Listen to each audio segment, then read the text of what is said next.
नमः शिवाय। आइए जानते हैं ज्येष्ठ मास का दूसरा प्रदोष व्रत कब है। जानिए शुभ मुहूर्त, पूजा विधि और महत्व। 2024 में 19 जून 2024 बुधवार प्रदोष व्रत के दिन भगवान भोलेनाथ की पूजा करने से सुख समृद्धि की प्राप्ति होती है। इसके साथ ही राहु और केतु ग्रह के अशुभ प्रभाव से मुक्ति मिलती है। वहीं इस व्रत को रखने से जन्म कुंडली में बुध की स्थिति भी जरूर मजबूत हो जाती है। 19 जून 2024 ज्येष्ठ मास के प्रदोष व्रत का विशेष महत्व है। प्रदोष व्रत यानी त्रयोदशी तिथि के दिन रखने का विधान है। इस दिन भगवान शिव और माता पार्वती की कृपा पाने के लिए उपवास रखकर अपर आराधना की जाती है। प्रदोष व्रत हर महीने की 2 बार आता है, पहला कृष्ण पक्ष में और दूसरा शुक्ल पक्ष में।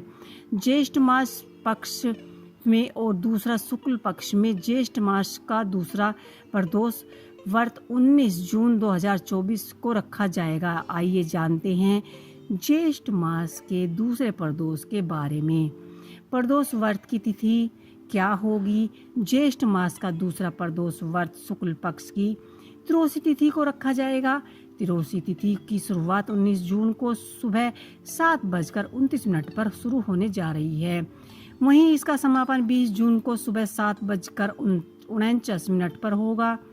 प्रदोष व्रत की संध्या काल पूजा नियम को देखते हुए यह व्रत 19 जून को रखा जाएगा। इस बारे में ज्येष्ठ मास का दूसरा प्रदोष व्रत बुधवार के दिन पड़ रहा है, इसलिए इस व्रत को बुध प्रदोष व्रत कहा जाता है।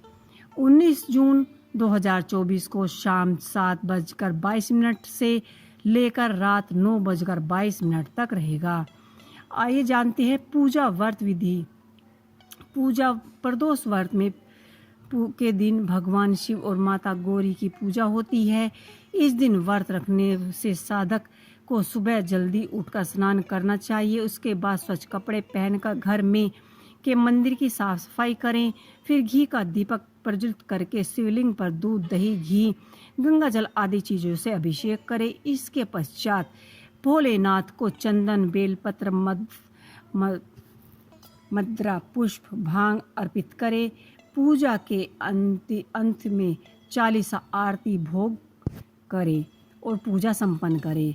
धार्मिक मान्यताओं के अनुसार बुधवार पर प्रदोष व्रत भी साधक अपने जीवन में रखा जाता है। इसके जीवन के संकट दूर हो जाते हैं। इसके साथ ही उसके जीवन में सुख शांति का वास होता है और सुख समृद्धि का आवागमन होता है। इसके अलावा बुध प्रदोष व्रत ग्रह दोषों से मुक्ति के लिए भी रखा जाता है। तो आइए, प्राचीन काल में एक पुजारन थी, वह बहुत ही गरीब थी। उस पुजारी की मृत्यु के बाद उसकी विधवा पत्नी अपने बच्चे का भरण पोषण खुद ही करती थी। तो ये एक प्रदोष व्रत कथा है और हमने अभी आपको बताई है। प्रदोष व्रत की संपूर्ण जानकारी आपको कैसी लगी हमें कमेंट बॉक्स में लिखकर अवश्य ही बताइएगा।